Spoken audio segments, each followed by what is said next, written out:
If you or someone you know has diabetes, you may have built up an extra supply of test strips and lancets. That's where we come in. We'll buy the supplies that you don't need and resell them to those in need to prevent waste. Help us make diabetes management more affordable. Visit us at teststripswithaz.com.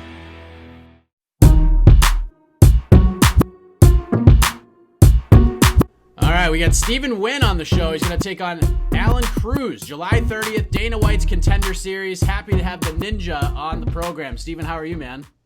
I'm good, man. Happy to be here. And I'm happy to have you here. And one of the things I wanted to ask you about, because I spoke with Miles Johns a couple of weeks ago after he fought on the Contender Series.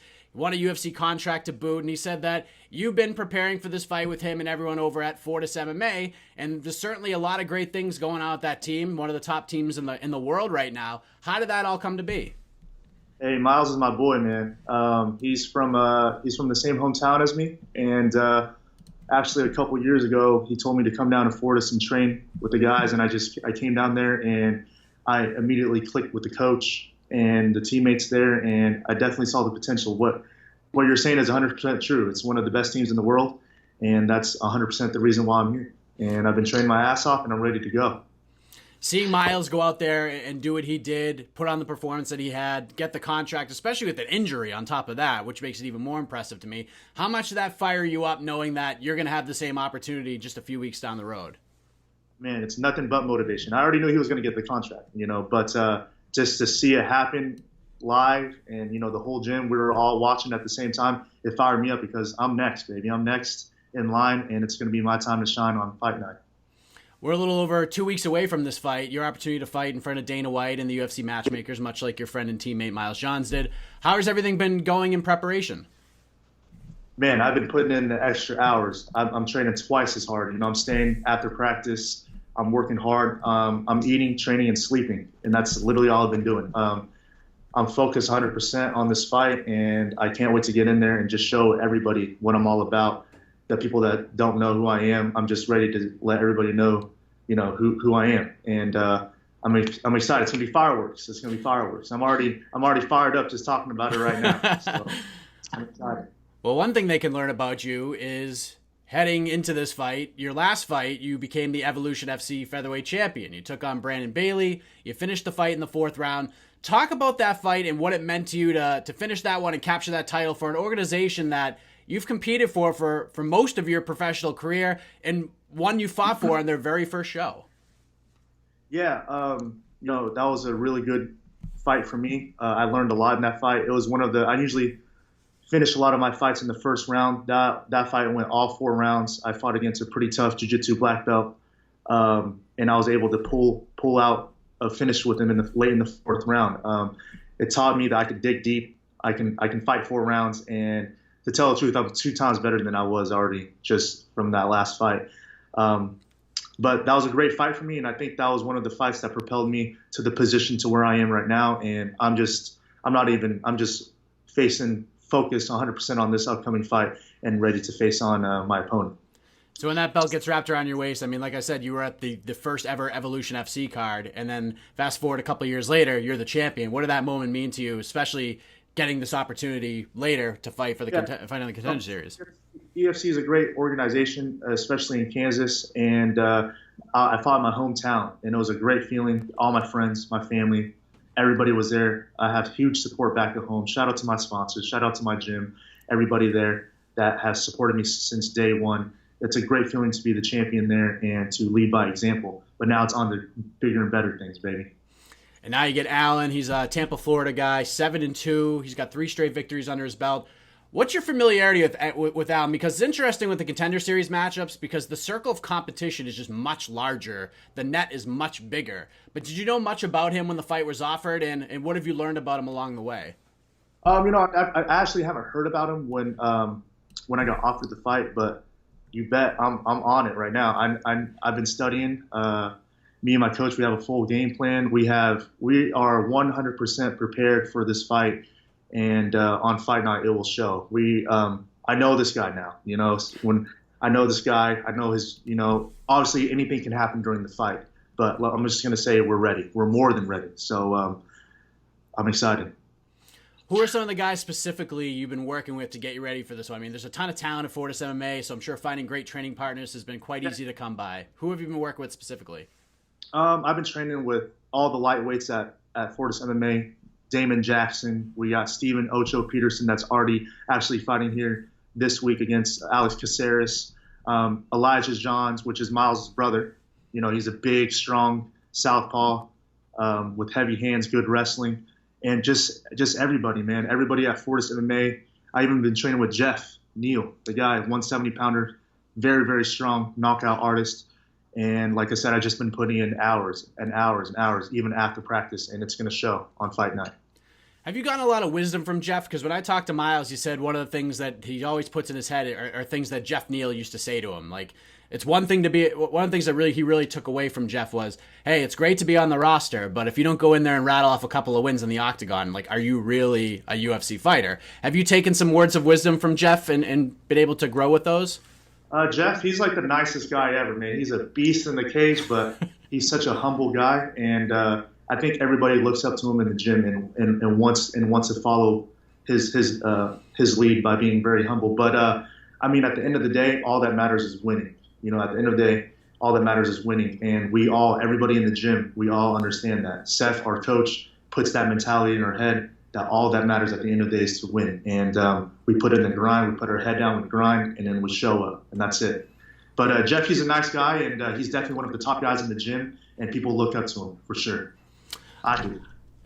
You mentioned in your last fight that it was cool to fight in your hometown, to have friends and family, and everyone screaming and hollering for you. I'm sure the attendance to watch you fight was pretty massive. Are you a guy that gets fired up by the people who watch you fight? And the reason I ask is, obviously, when you're fighting at the Apex, it's a much different feel with it being a much more intimate setting, much smaller crowd. You can hear everything from the strikes to the footsteps to the coaches shouting out instructions. Like, for someone who feeds off the crowd energy, it's definitely a different kind of a feeling when you're in the fight. Is that something that's going to seem strange to you, or do you block out the crowd when you're in there? I actually talked about this with Miles. You know, he said, man, like, you're fighting, you can hear everything, and people are clapping, and then it'll stop. It'll be silent. Even when people win, it's silent. He told me all this stuff, but I think I'm going to be able to adapt to it because I'm already expecting it. I'm going to be able to listen to my coach. I'm going to be able to be tunnel vision even more. People or not people, at the end of the day, I'm in there to fight. And once I'm in there, I don't hear anybody. Everything is instinct. It's autopilot. Once I'm in there, it's autopilot.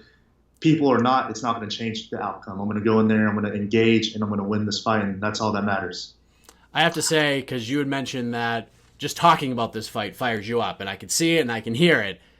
As you're all fired up and jacked up for this thing, how do you see this all going down in 15 days? You versus Aalon Cruz, Dana White's Contender Series in Las Vegas. How are you visualizing this thing playing out on July 30th? Well, every single time I visualize it, I replay the fight in my head all the time, every single day, over and over and over, in every scenario, every situation, bad situation, good situations, every single scenario I have my hand raised. So I can finish this fight in the first round. I can finish it later in the third round. But my mentality the whole time is to be on it, pressure, engage, be impressive, and win this fight, you know, and be me. And not do anything that's outside of our game plan. We're going to go in there, and we're just going to beat this guy up and get this contract, plain and simple.